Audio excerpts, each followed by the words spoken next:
So I'm going to hit record then so we don't miss anything. Welcome back, everybody. Roomers, Zoomers, everyone. Come one, come all. So we have a formative assessment to go over today. And I also wanted to let you know that your next homework has been made available. So you have a week off. Next Monday, nothing is due. Homework 2 is going to be due in 2 weeks on the 28th. And you should be able to do, already do about the first section for sure, and then most of section 2 by the end of today. So this is something that you can get started on if you'd like. And if you want to put it off for a little while, that's totally fine too. But I wanted to let you know that that is available. And if you submitted this last night, then I went through and read your answers and updated grades. If you did it at some point today, then I haven't got to that yet, but I will do so. So I thought this might be a good place for us to start a little reviewing. So the first question in formative assessment number 2, in a GLM with a single predictor of an outcome, such as this one, please define the following. So a number of people wrote, for instance, beta 0 is the fixed intercept, which is true, but is not as specific as I was hoping for. So if I wanted to define what beta 0 means, what would I type here? What do you think? It's the constant if, I'm trying, okay, it's the constant if the other, something were 0. So we got, it's the constant if something were 0. So far, anyone want to help? If the x was 0. X. Yeah, if the x's are 0, yes. So beta 0 is the expected outcome of y when the predictors are 0. So if x is 0, then beta 0 gives me what y is supposed to be according to this model. And a few people wrote down that beta 0 is the mean. That is only true if it's an empty model. So an empty model has no predictors, then beta 0 would be the sample mean because that's the only thing we can guess for each person. If we have a predictor, then beta 0 becomes the predicted outcome when that predictor is 0, specifically. And it is referred to as the constant in an algebra sense or in a regression sense sometimes, although I don't like to use that term because beta 0 is a constant, but so is beta 1. They are both constants that are being estimated from your data. So I find that terminology potentially confusing. So beta 0 is the expected outcome when x is 0, also known as the fixed intercept. What about beta 1 then? Fixed slope. Someone wrote down weight. I would also take weight. You can think of it that way. It's like a weighting for how much x is involved in creating a prediction, but it is a slope. So fixed slope then, change in y per unit change in x. So the unit part is important to remember because beta 1 is going to be a number, and it corresponds to the expected change in y, the outcome, per a unit of x, whatever a unit happens to be. So you got to know what a unit is to really make that make sense. And then E, what's E? Residual. Residual, give me a synonym for residual. Error. Error, yeah. Give me another one. Leftover. Leftover, that's another one. I'd also take deviation. Okay. Say it again. The variance? The E is in there to represent the idea that we have variance, but E per se is not variance. But the idea is correct, yes. Yeah, E is like a discrepancy. Like how far off are you from what the model said you're supposed to be for your outcome? E is that leftover offness, discrepancy, deviation, residual error thing. So all those words you can put together in your head. So that is always what E means. The only thing that changes is what the model says the outcome should be. E is always what's left. Ding, ding. All right. Any questions on that one? Yes, go ahead. So I was just confused about the x. So when beta 0 is when xi predicts yi. So I was just confused when you use the word I and not choose the I. Oh, why do I have eyes on some of these and not others? I mean, those Or- are individuals, but I was just Yes. wondering if it's also right to say that, because I use the word yi, like xi predicting yi, Mhm. but can it be x also, like x is a predictor of y, that's it, without the I? Without the eyes? Yeah, I think you can say that when X predicts Y, because that sort of presupposes that you're dealing with a variable in the first place. Because if everybody in your data set had the same X value, it could not possibly be in your model because it's a constant and it would have nothing to do. So the I's are just a visual representation that X varies over individuals, Y varies over individuals, E varies over individuals, but beta 0 and beta 1 are constants. So the term fixed effect, the fixed part means it is one number. It is a constant that is estimated from the data that holds for everybody. In my other classes, in multi-level models, the betas actually get I's because they are random variables in those classes, but not in this one. That's coming. So not for today. Yeah, and if I mouse over it, it shows me the LaTeX code that's underneath this equation, by the way. Do you want to learn how to write these sorts of equations? Would that be a useful thing to show real quick? Because that is, if you're going to put an equation in a paper, you want to do it properly with an equation editor. Otherwise, it just looks bad. So let me try to blow this up here. If you do Alt and then the equal sign, that inserts an equation. Alt equal, also you can go up to the Insert menu and find equation somewhere up here. There it is.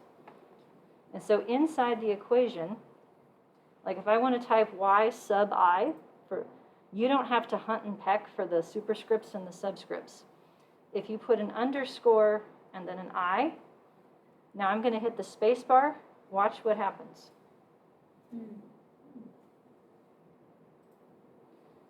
Try and make this a little bit bigger. Equals.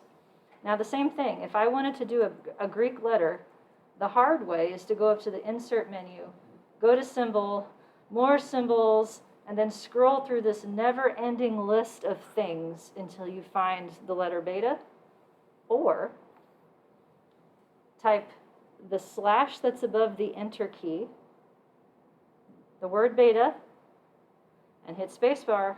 Ta-da! Super cool. Do I know a shortcut for equations on pages? I do not, unfortunately. I'm sorry. But this one then, if I want to throw a beta 0 on there, underscore 0, hit space.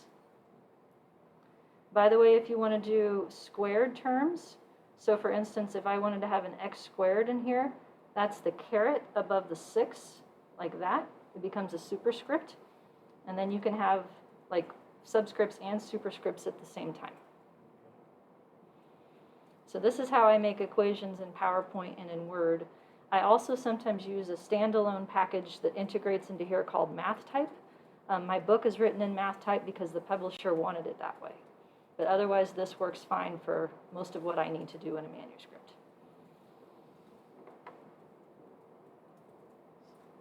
Okay, anyway, little bonus thing here. So then the next question was looking to see if you could put those definitions into an immediate story context.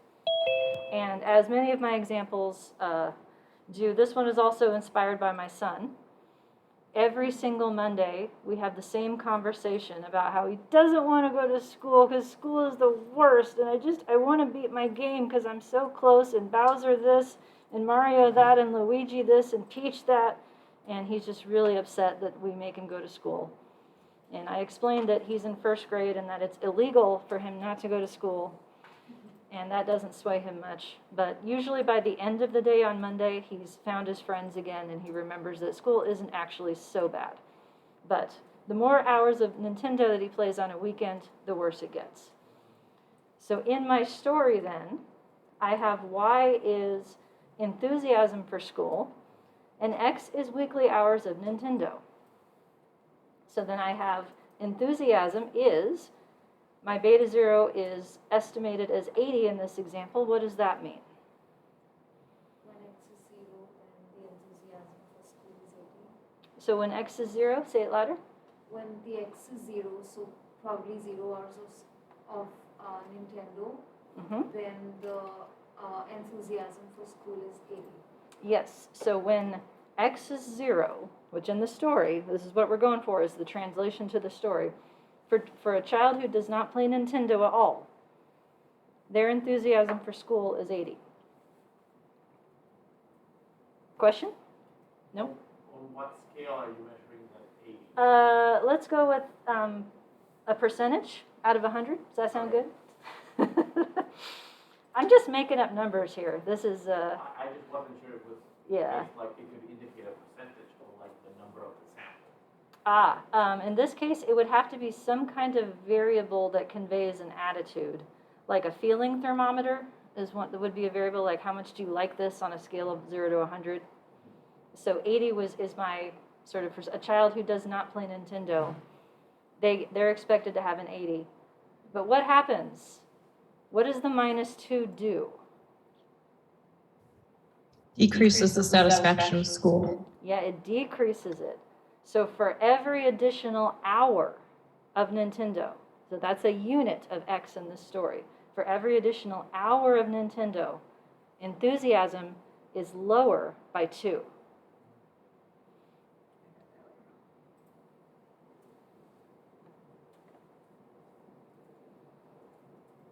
So positive slopes make the predicted outcome go up.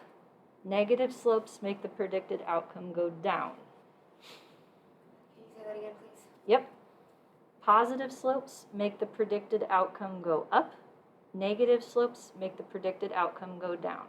And it's negative because it's a negative sign. Yeah, so I could write this as plus a -2 instead, but I just wrote it as -2 directly. Yep, so if let me pull up my, my little thing here. So if I have beta 1, and then this is, we'll call this hours I plus E I. That's my model right now. So I had filled in, let me make another one here. There we go. So I had made up some numbers to go with my story. And so if I wrote it that way, it would, nope. It's trying to help me, and I don't want its help. Plus, there. That's what it would look like. Apparently, I just learned how to do plus or minus as a keyboard shortcut. I had no idea.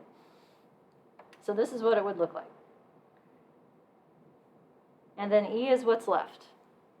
So even after controlling for how many hours of Nintendo a child plays, children still vary in their levels of enthusiasm. So E in this case would pick up that remaining discrepancy among children with the same Nintendo habits.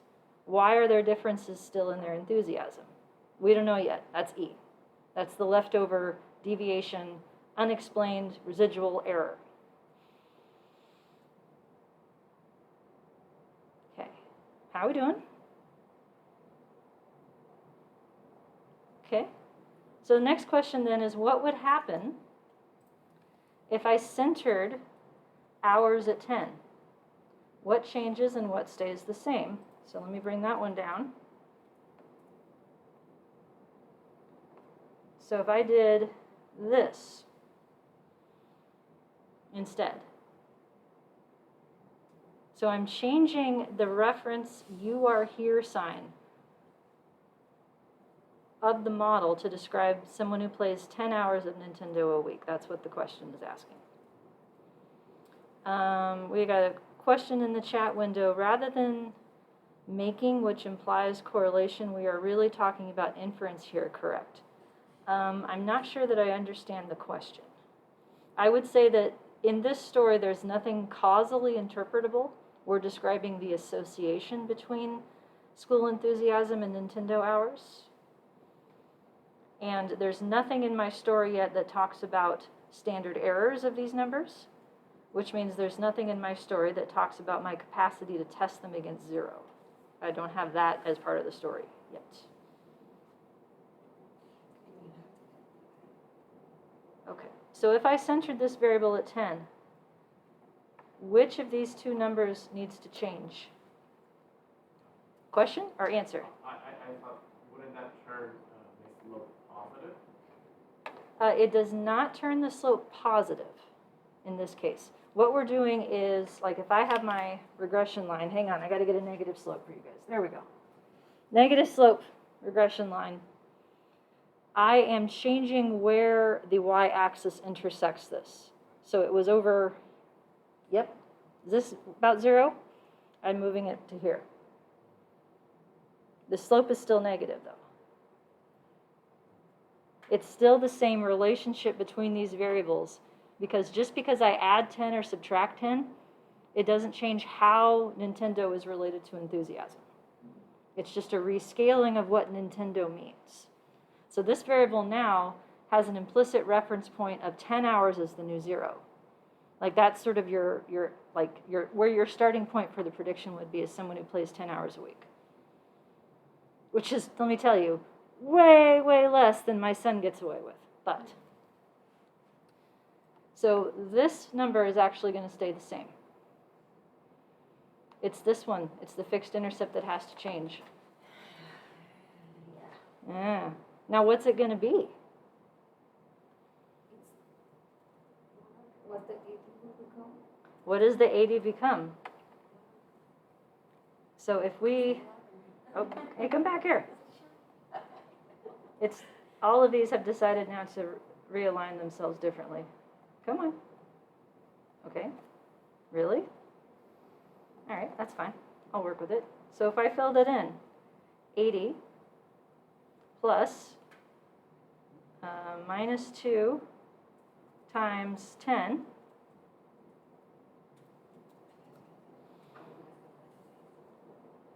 what does that work out to be?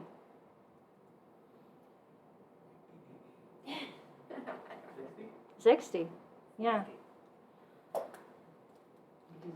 So the model tells me for any quantity of hours what the predicted outcome is supposed to be.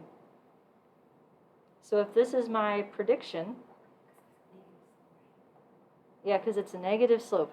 So 10 times negative 2 means start with 80 and bring it down by 20, and then you're at 60. So that would end up looking like that.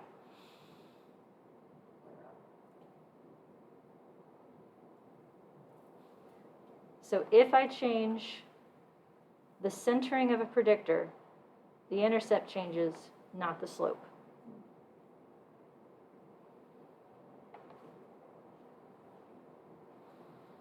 So this is relevant for completing homework 2.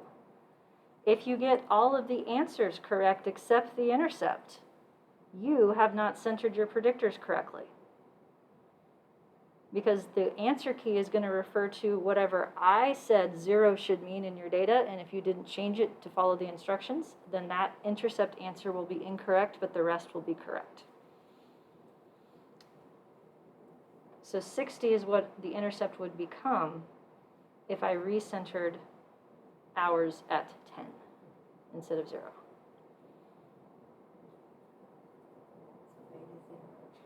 Beta 0 changes, the fixed intercept. The fixed intercept is the expected outcome when x is 0. If you change what 0 means for x, the intercept has to change right along with it. Question? Yes, so according to the question, we centered from 0 to, so the weekly hours of playing Nintendo is 10. If you centered x, so if you Yeah. change this x to x minus 10 in here. Yes, So 10 is now 0. yes. Then should it be erase the enthusiasm of the school? Should it erase what? I'm sorry? Increase the Oh, increase. beta 0? It would change beta 0, but in this case it's going to bring it down because it's minus 2 times 10. So the minus slope means that the new predicted intercept is going to be lower. As x goes up, y goes down in this example. Yes. So if we move from a 0 to a 10, that's going to bring my y down to 60. And we have negative beta. Because beta 1 is negative, exactly. So if I fill in the predicted y for 10, it would be 80 minus 2 times 10. So 80 minus 20 gives me 60. So that would be my new intercept. Okay, question in the back? Yeah, well, when you wrote it on the second sentence, it looks like it's a minus 10. I wasn't sure if I was reading it wrong. I think the same thing, that maybe it's going to give me like 100. Because it's minus 10 times minus 2. Gotcha. Yes, that's what I'm doing. Yeah, the way that, so I see what you're saying. So I had intended it to be that you would fill in basically this, if this becomes the reference point, then this would have to be the new intercept. They wouldn't cancel because it would be a positive 10 initially that would create this 0. So in the new scale, somebody who has a 10 has a 0. And that would bring, given the original model, this is how the model tells us what the predicted outcome would be. And the intercept happens to be the predicted outcome when x is 0. But the model tells us any predicted outcome. So then when you write it out, will you put it as we did in the question, like x dash 10? Yeah, x minus 10, Yeah. like this. Mm-hmm. Uh-huh. Okay. So if, like, I would refer to the original equation like that. So now beta 0 refers to the predicted y for someone with 10 hours, specifically. But I could use this equation to generate predicted outcomes for any number of hours. So then that dash doesn't mean minus. This dash does mean minus in this case because it's taking the original variable and subtracting 10, then multiplying by the slope.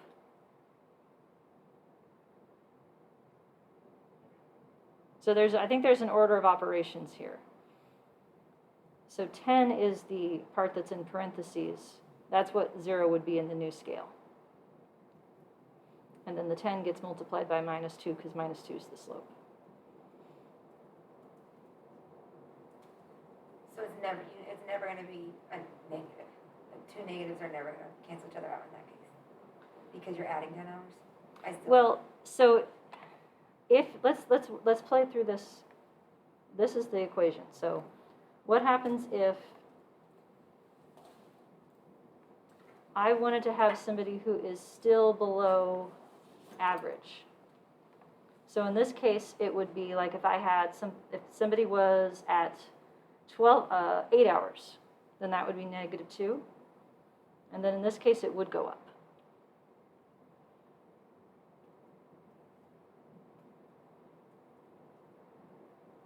Because a lower value of hours corresponds to a higher value of enthusiasm. So we can say that as x increases above 0, y goes down.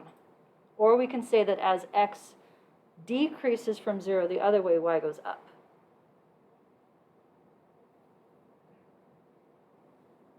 Okay.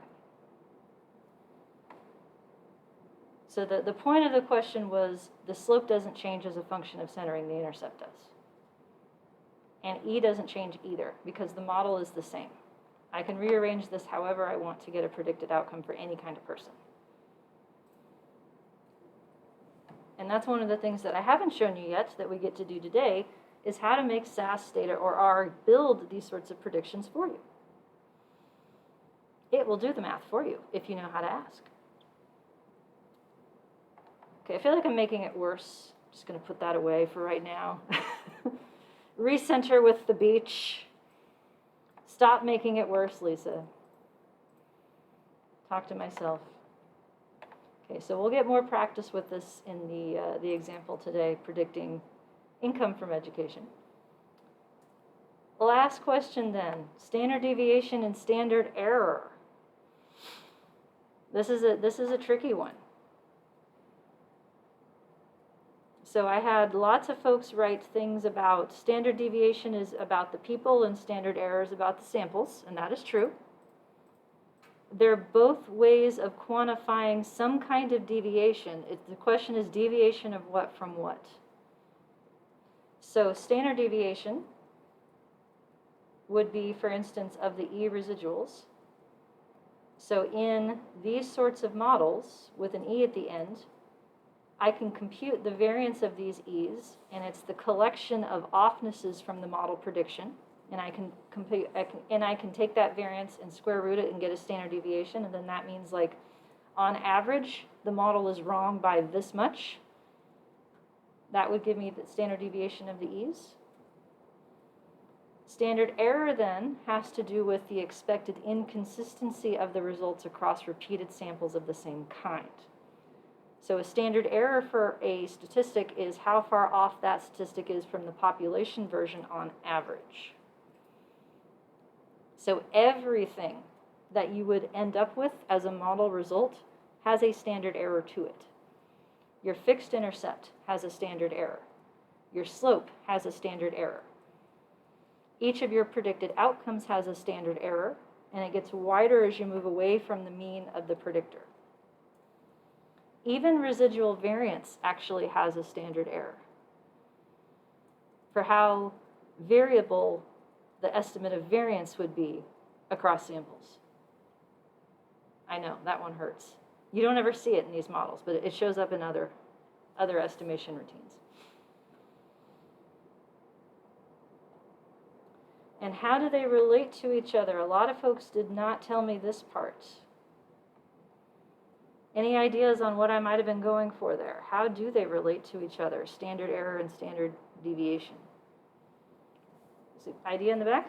Standard error uses standard deviation. Yeah, standard error uses standard deviation in its computation.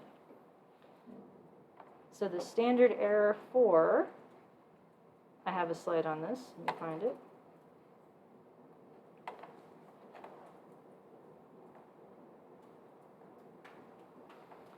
Standard error for a slope has the residual variance of the E's as the numerator.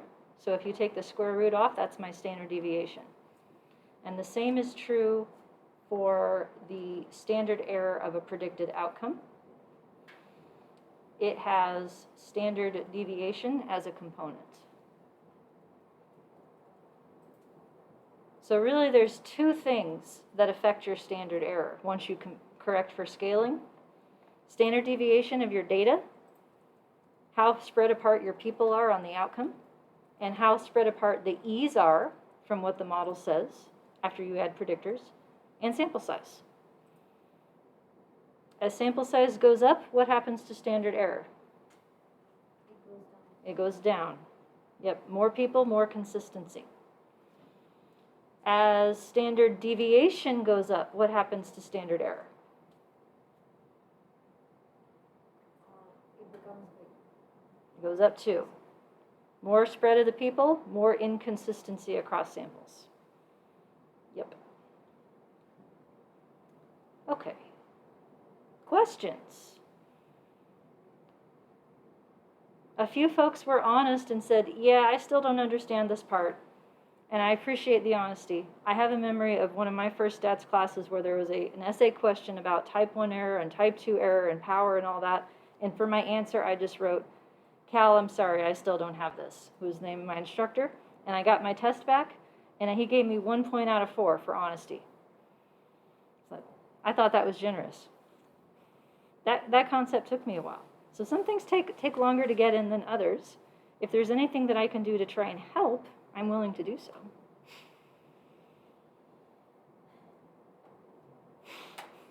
I know I get what I did. Okay. It was hard for me to make enthusiasm into a number. I get that was where I was caught up. Okay. Fair enough. So I made the hours into the number. Fair enough.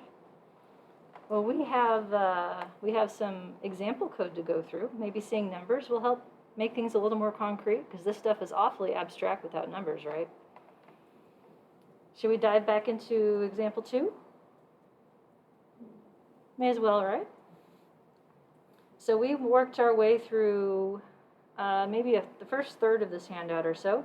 We are predicting annual income in thousands of dollars from 2 different variables in this analysis, one at a time for now. One is going to be a linear slope for years of education, and the other one we haven't gotten to is marital status. So last time, I think we had talked about the process of importing data in each of the programs. So this is the part that I always will do for you in your homework. The starter syntax in your homework will have code that you can use to import your homework data. You have to change where it is, and then you have to change the name of the data set to be your student ID. So in all 3 programs, those are the 2 things that you have to change in the starter code to make it work, and then I give you all the labels and all that stuff that goes with the data.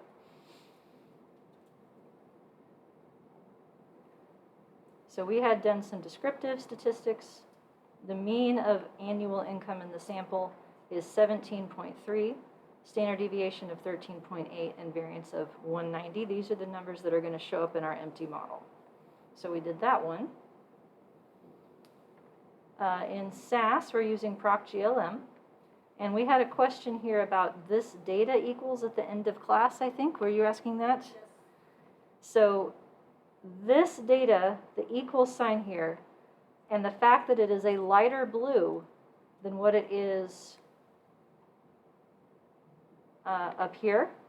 So this use of data where it's a dark blue and there's no equal sign, this is what it looks like if you want to go into a data set and do something to it. Make new variables, label variables, etc. In ProcGLM, this data with an equals is an option within the GLM procedure. So this instance of data means use this data to do the analysis with. You're not changing the data or adding to the data. You're simply saying, go use this data set to do this model. So the equal sign, that's the difference, and the color of the blue.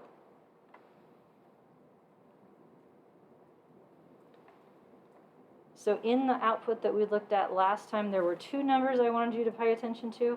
Here's one, here's the other. So this table we're going to talk more about next week, but for right now, this is the only thing I want you to know. That's my residual variance. And in an empty model, the residual variance of the e's is all the variance that there is to be had in the outcome. So that's my starting point. This number 190 quantifies all the reasons we do not know yet why some people make more money than others. That's how variable the variable of income is that we're going to predict.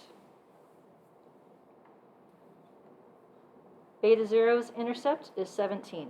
If I don't know anything else about a person, my best guess is the sample mean, so that's my jumping off point for what the model predicts for each person. In Stata, it's the regress command. So this is where the predictors would normally go. There's none here yet. It's an empty model. Here's my residual variance according to Stata. Here's my fixed intercept estimate of 17. And in R, we're using the function LM, which stands for linear models. The model itself goes in this part. So note the call in R actually looks like the call in SAS for the data. Data equals example 2, it's the same thing. It's saying, hey R, go use this data set to run this model. It's not doing anything to the data though, it's just using it. Predicting income, squiggle or tilde with a 1, which represents the intercept. And then here are the 3 extra pieces that I needed to give it to duplicate all of the results that pop out of SAS and Stata. And I put them in the order in which the output shows in the other programs. So the ANOVA call gives me residual variance right here. The model summary gives me my fixed intercept estimate, that is the sample mean in the empty model of 17. And then I have confidence intervals around that estimate if you'd like to have those as well. And then we were looking at this one, this model. So we added education, uncentered. So education goes here in SAS, it goes here in Stata.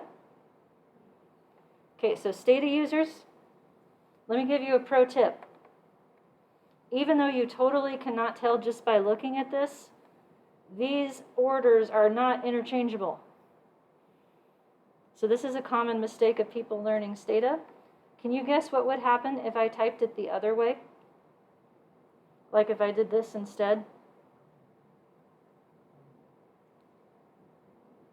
Looks like it should be fine, right? Will it give you numbers? Yeah, it will. If I get the order wrong, the first variable is y. The second variable is x. It switches it, yeah. So you just have to know that. So then it would be predicting income on your education. Yeah, it would be predicting your years of education from income rather than predicting income from years of education, which would be the same relationship conceptually, but all the numbers would be off because it's in units of y per units of x. So y is first, then x. And then the end of your variable list, a comma goes there to sort of shut that part off. And then from here on out are options related to what you're asking for. And level 95 asks for 95% confidence intervals for your parameters. I think that's a default, but I'm not sure. So I write it in there. Here's my residual variance. So we're down from 190 down to 162. So education had at least some impact. There's my new slope. There's my new intercept. And in R, education goes right here. So formula equals y squiggle, 1 for the fixed intercept, plus the effect of a fixed slope for education.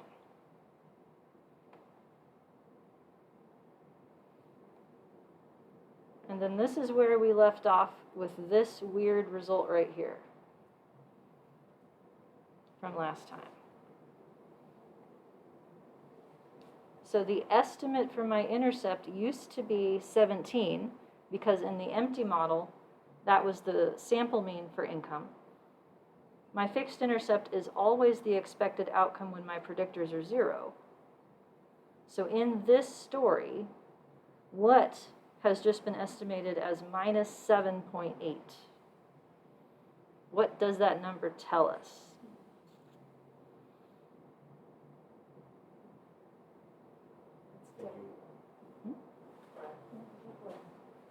The rumors are duking it out. Just kidding. We haven't centered yet. Exactly. That's where we're headed. So what is, given that we have not centered, what does this number represent? This is my fixed intercept beta 0. Negative 7 is not education. It's the outcome variable. For zeros, good. Income. Income is predicted to be negative $7,000 for what kind of person? No education at all. Yes, good chat in the Zoom chat. For 0 years of education, income is negative $7,000. Yep. So this illustrates the problem of centering, that centering is designed to fix. Because in this variable of education, although 0 is conceptually meaningful as literally didn't go to school, there's nobody in the sample that looks like that, and it's kind of a weird reference point. So we're going to fix it. Yes, for x equals 0, exactly. Or x equals 0. So I got a picture that I made with this result. Let me pull it up. Here it is. This is slide 25. So what we just found is the solution on the left here. Okay. So the regression line has a positive slope. The slope is 1.82.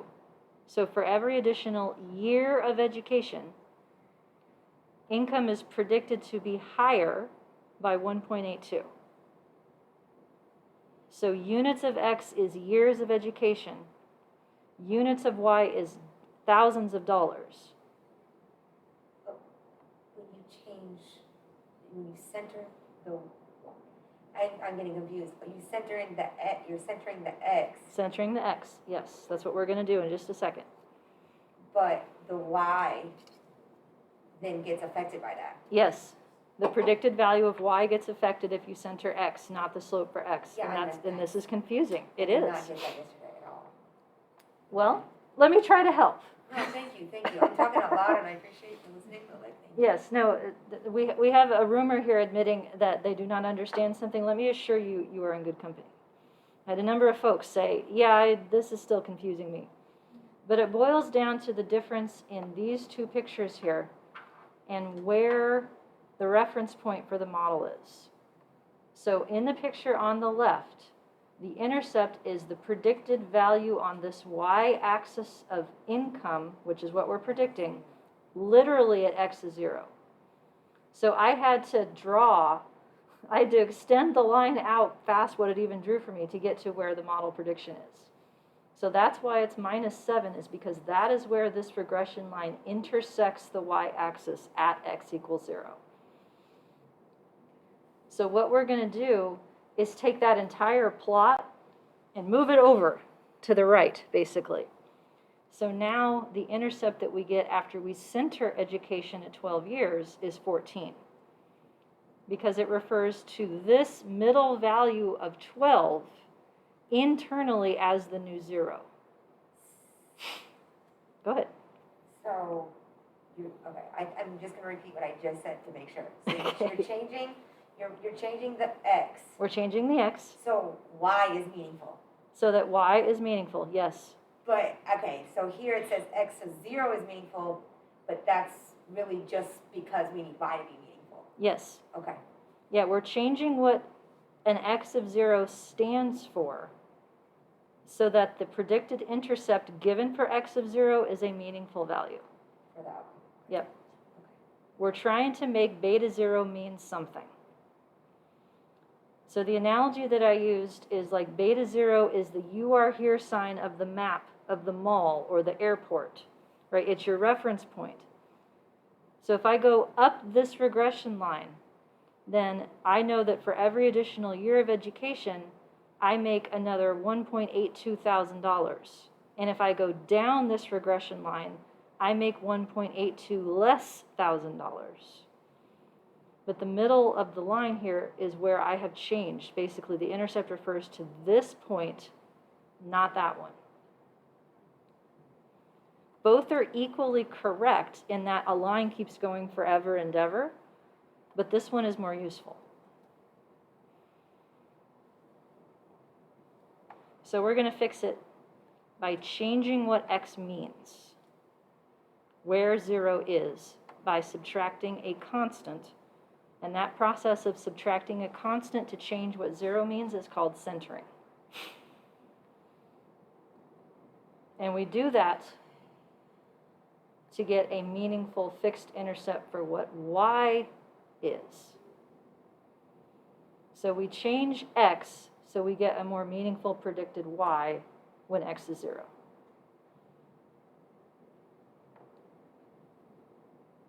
Okay.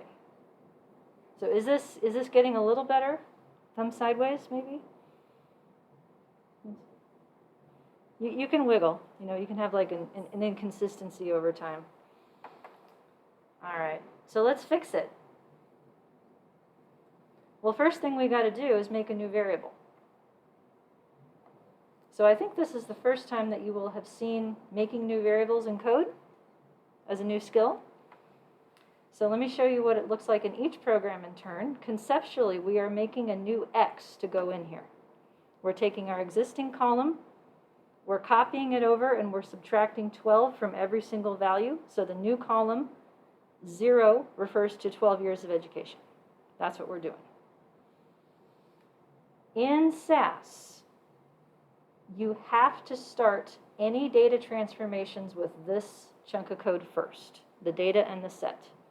Because SAS allows you to have multiple data sets open at the same time, So you have to be explicit about which data set you want to go into and do stuff to. So internally, what SAS is doing is it's opening this data set on the set statement, which means from work.example2. It's then going to make a new variable and add a label for the new variable, and then save the result under the same name. So this is save as itself. That's what's happening here.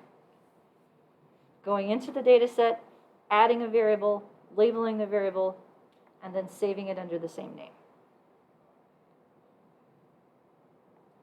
This little piece of code right here is how we make new variables. The words to the left of the equal sign is a new name that you create. That's the name of the column to be created.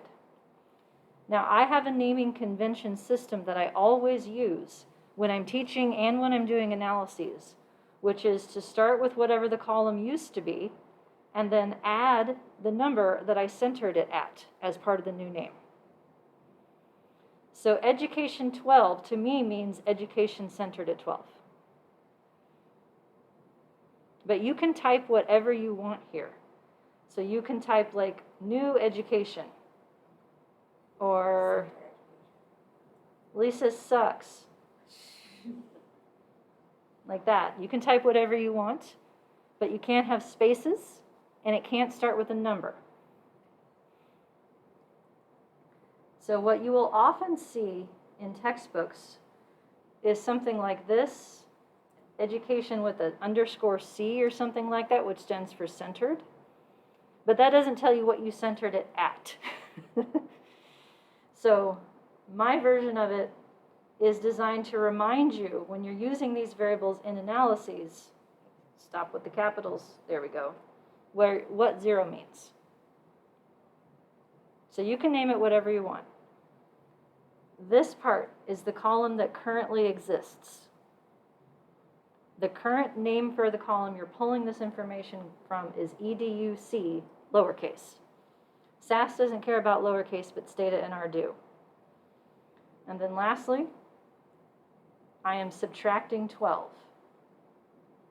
And everything ends in a semicolon in SAS. So the new variable is education 12, created from the old column called education by subtracting 12 from every score. And then the label command, anywhere in my output that refers to this variable, this is what will be printed next to it. So this is just extra information that you can add to make your results easier to follow. But you don't have to. It's just good housekeeping. Okay. Let me show you what that much looks like in the other programs, and then we'll go through the results. In Stata, it's the exact same thing with the word gen in the front. So in Stata, you only have one data set open at a time, so you don't have to refer to it when you make new variables. The word gen here stands for generate. So I am generating a new variable called education 12 equals the old variable minus 12. No semicolons.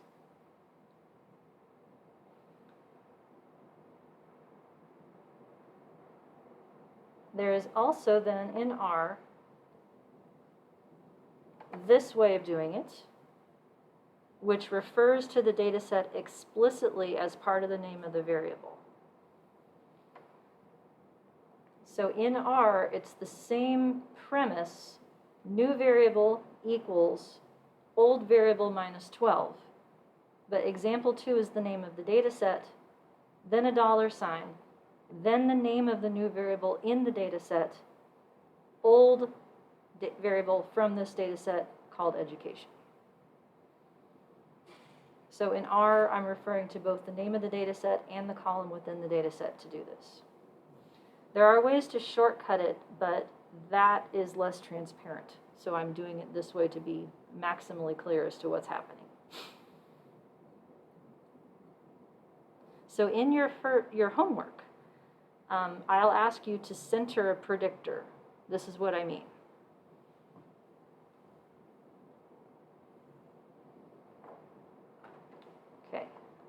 That much okay? Question? So the green, I just was confused about the colors. Mm-hmm. The blue one is for the thing to run, the green one is the notes, and what is the black one? About the colors in R or other programs? In R. In R, comments are green. So in R, the hashtag or the pound sign here, this is just a note that I wrote to describe what's happening for my own sanity and for yours. So you can skip this or you can change it or write it, do whatever you want. Within here, this part is also conveniently green, not a comment. This is a piece of text that is going to be printed to the output window.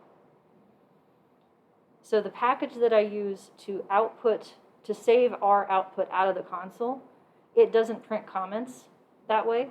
And so anything that I want attached to the output, I do in a print function instead. Yep, and then numbers are blue sometimes, but not always. So, I know.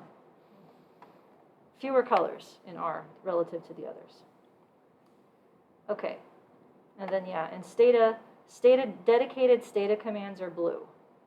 So anything that you would have to change is going to be black, and the red is for titles and labels, things that get printed. So like display is the analog to print. So this is a note that's going to show up in my output. And the analog to that in SAS is the title. So this is a note that shows up in my output. So it's the same note across the three programs, just with different ways of getting there. Okay, so to recap, we just made this new variable. Now we're going to stick it in the model. Any questions before we do that? All right. So then in SAS, Education 12 goes right here. It goes in Stata right after income under the regress. And in R, it goes at the end of the formula. So that's my new variable, Education 12, rather than regular flavor education.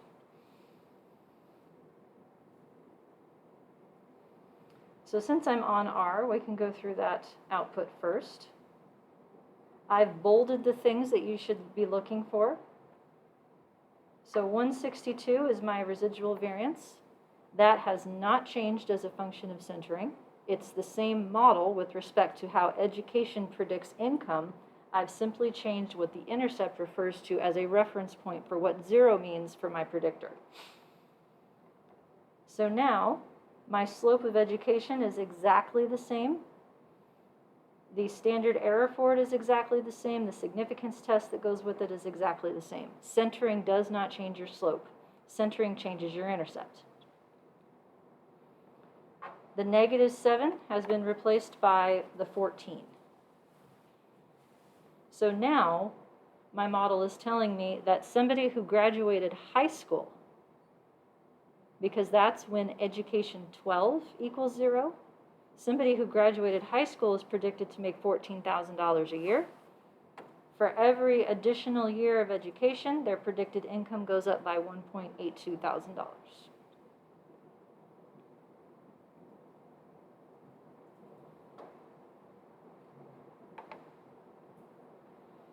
And how would I talk about this slope, by the way? So here's my slope estimate, divided by its standard error that expresses its expected inconsistency across repeated samples. Estimate divided by standard error gets me my t-value. And this t of 11 standard errors away from the null hypothesis would be observed this often. What am I looking at? What is 0.0000000000022?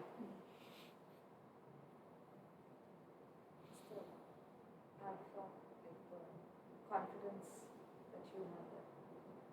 It's going to be only that many times.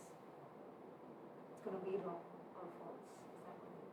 It's going to be what? I'm sorry? Like the alpha level, the confidence in It's the opposite of confidence. yeah, I mean the p less than equal to 0.0. If p is less than, so this is my p-value. That's what this thing is right here.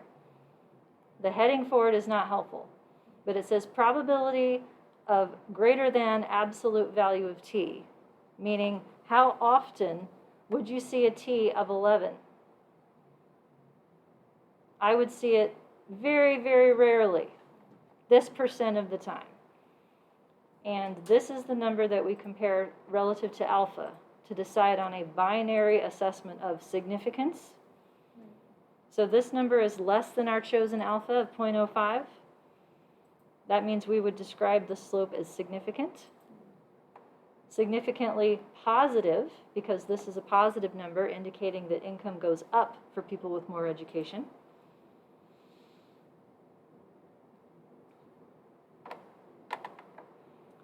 This p-value that goes with the intercept is not helpful. That's just telling me that people with a high school education are predicted to make greater than zero money. The null hypothesis for the intercept is still 0. So that's not helpful in this case, but it tells you anyway.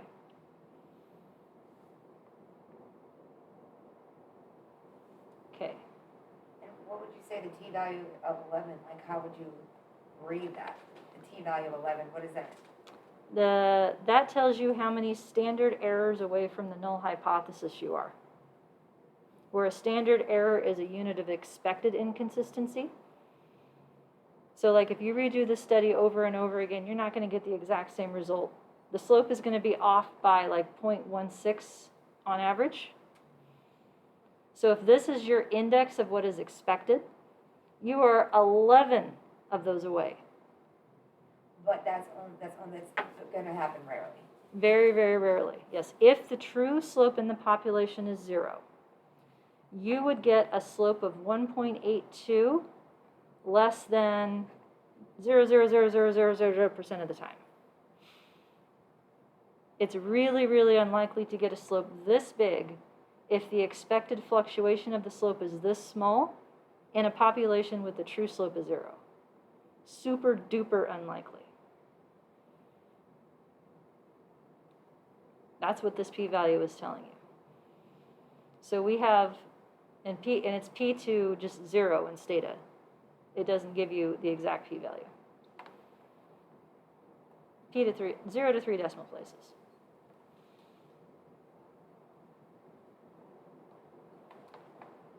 Okay, super duper unlikely.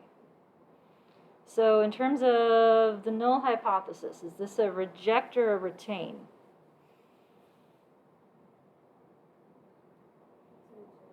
Reject. Super unlikely means reject. P less than 0.05 means reject. P greater than or equal to 0.05 means do not reject or retain, depending on who you're talking to. So I would call this a significantly positive slope. Significant because P is less than alpha. Positive because it's a positive slope. And by when you say significant, double checking, if you say significant, you mean relative to reality. Significant means relative to expected sampling fluctuation. This is too far outside, too unexpected. Would happen less than 5% of the time if the null hypothesis is true. That's our definition of expected.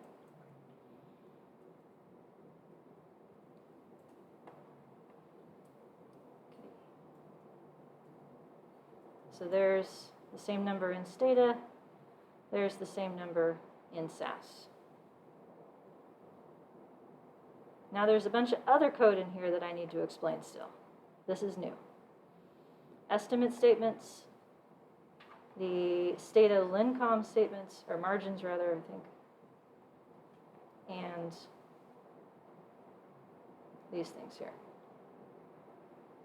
Okay, are we good to go on? Okay, so this 14, that's one predicted outcome. The model gives you the predicted outcome when x is 0, and we hacked that trick to give a predicted outcome for somebody with a high school degree. But what about somebody who went to college? Does the model predict their income? Sure it does. If I bring up my regression line, I can predict income for anybody. At any point on this x-axis and any point in between, the model tells me what it's supposed to be, but I got to ask for it. So that's the next piece here, is learning how to ask for it. So welcome to your first instance of getting linear combinations of your fixed effects. I want to describe internally what the programs are doing and then describe the code that goes with it. So if this is my model, I can ask for predicted y at any x value. So I've got just some examples here. Someone who finished 8th grade, somebody who finished high school, somebody who finished a bachelor's, and somebody who finished, let's go with, let's say, master's degree. That'd be a very fast PhD, but we'll go with master's degree, 20th grade. The model coefficients that go into my fixed effects here in red are from the results. So I just learned that the intercept is basically 14. So I'm rounding to 2 decimal places to keep it neater. And at a minimum, that fixed intercept applies to everybody's score. So I have a 1 in here because everybody gets to start with a 14. If you were to represent the effect of the fixed intercept as the effect of a variable, it would be the effect of a column of 1s. So this one is just kind of a placeholder. This part then customizes the prediction as a function of years of education as my x.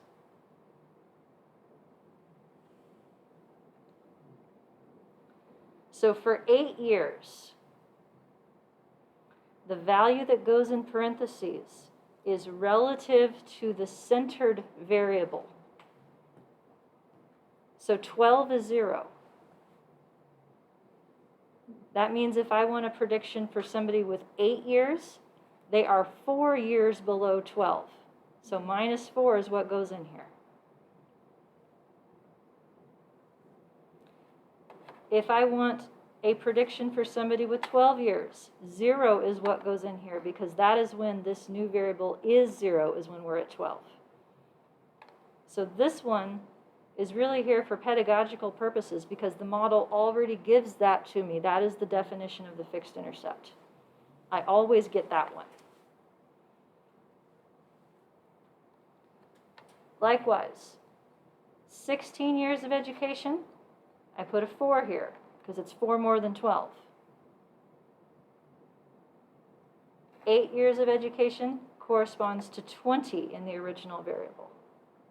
8 more than 12.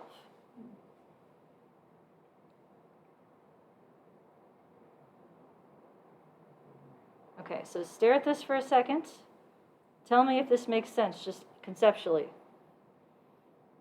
So we're putting in a value for x that corresponds to the type of person that we want a predicted outcome for. I can put in any number that I want. These numbers I picked because they correspond to ready reference points for what that amount of education would get you. So these are arbitrary choices just to make the point that I can do this for any value of x. Now I can get out Excel and compute each of these values. However, that's not what we're going to do. We have a question in the chat. Are you saying that someone with a master's, maybe PhD, would be expected to make $28,000 a year? Seems a bit low, although obviously we haven't looked at the residuals. You know what? I agree. But that is what the model says right now. This is our model. This is a linear effect of education that we put in our model. Do you think that the bang for your buck that you get for 1 more year is the same if you go from 7th to 8th grade than if you go to 11th to 12th and if you go to 13 to 14? Probably not, right? So this is a crappy model of how education predicts income, but it's our model. So according to this crappy model, a PhD earns you $28,000 a year, which might actually work if you're an adjunct, right? That might not be too far off, sadly enough. But where we're going to take this example in the next unit is to make a less crappy model that actually has different sections of education have different slopes. It's going to be called a piecewise model or a linear spline. That's where we're headed. But according to this model, $28,000 is the best you can do from this regression line if you made it to 20th grade. So that's where the line intersects the y-axis here, is right about 28. Okay, did that answer the question, Zoomer? Okay, cool. So I could get out my calculator and get these answers. I can get out Excel and get these answers. And that is not what we do in real-world data analysis. Instead, we're going to make the computer give us these answers. There's two reasons for that. People screw things up when it comes to doing math by hand, and computers don't. That's number one. Computers are just better at it. And number two is, what don't I have that goes along with this prediction? I don't have any kind of indication how good of a prediction this is. Like, how inconsistent would this predicted outcome be across repeated samples? Can you think of something that might tell me how inconsistent this number would be? The residue, Say it again. the EI. The EI, it's related to that. E is going to be one of the ingredients. Standard error. Yeah. I don't have any standard errors. If I'm going to make a prediction for somebody, I should probably describe the uncertainty of that prediction too, to be fair. Now, I could do that in my calculator. Here is, let me find the formula for it. It's kind of ugly. Here's the formula. We're starting to get a little past what Excel is going to handle comfortably without screwing something up. But standard errors are going to pop out no problem from our predictions when we do it in the packages. So we're going to make the programs do this for us. That's what we're headed, eventually. But probably not today, because it's 3:10.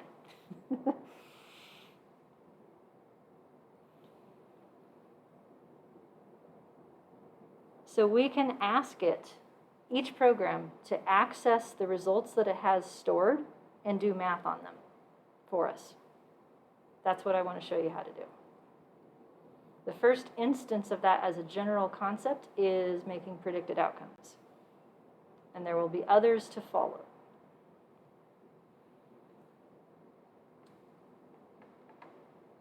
So this is what it looks like in SAS. These estimate lines, these are calculators. The numbers that are in this pretty teal color correspond to the numbers in the parentheses. The words correspond to the betas.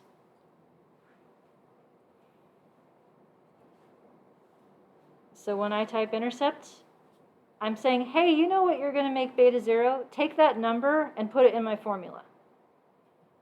So it refers to whatever beta 0 is going to become from your data when you say the word intercept here. So it's going to plug in the 14. It's going to multiply it by 1. And then it's going to add to it the beta that goes with education 12, which internally it knows it's going to be 1.82, and then multiply that by -4. The end result of this statement will be this 6.7.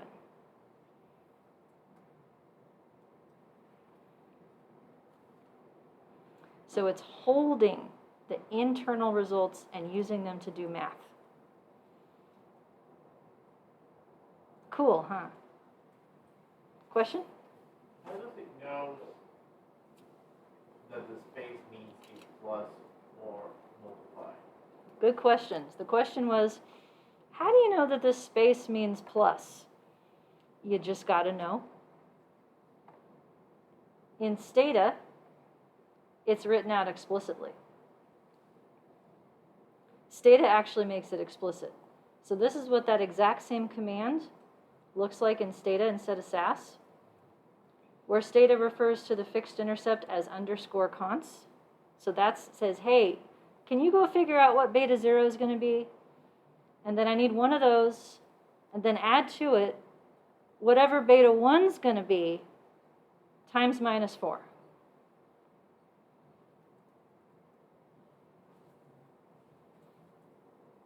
Yep, it's a linear combination of fixed effects. That's what we're getting. And in SAS, it makes you write titles for each of these things that you're estimating, so you can describe what it is the computation you've requested is going to do. I did that via comments in Stata because Stata doesn't allow titles on these things. These are called lincoms, which stands for linear combination. And we'll get to R next time, but our users, this is what yours looks like. A lot less transparent. What it's doing is the values that go here are the values that go in the parentheses. So the 1 refers to the existence of beta 0, then a comma, and then the values of the X predictor that go into the prediction. And this, by the way, the fact that it starts with the fixed intercept and then refers to any fixed slopes is why when I write our code, I put the 1 in, to remind myself that beta 0 is first in the order of the fixed effects. So that's for me. Is that why it's blue? It turns blue. Oh, it turned blue. Okay. Yeah. RStudio decides that numbers need to be blue sometimes. Who am I to argue? Yeah. So I need 1 beta 0, and then add to it beta 1 times minus 4. And then this one means I need 1 beta 0, and then I need 0 times whatever beta 1 is going to be, and add those two together.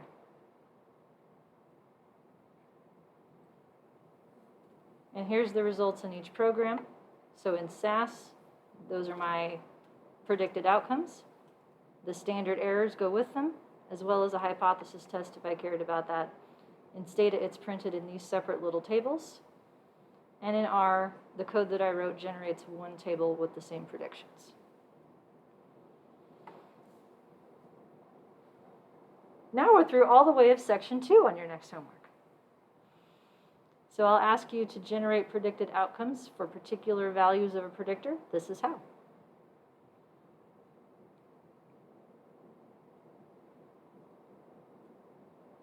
All right, 3:15.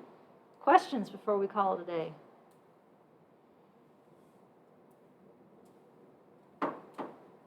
To double check, homework saves where we are if we stop. Right, that is correct. So inside the homework system, there is a save answers button that you can hit, and that will make sure that whatever you've done so far will be there the next time you log in. Yep. Quick housekeeping question. Is the handout document I'm working from on the website? It should be. It is example 2, which was posted when I posted lecture 2, so it's right here. Yep, that's where I'm pulling from. And all the files, the input and output and data are in this example 2 zip folder. Yep. All right. Well, today was garbage day, which means it's Tuesday, which means I say, see you Thursday. Let me know if you need anything. As opposed to, have a good weekend. If it's not garbage day, I say, have a good weekend. Because that is where we're at in the pandemic, where every day is the same.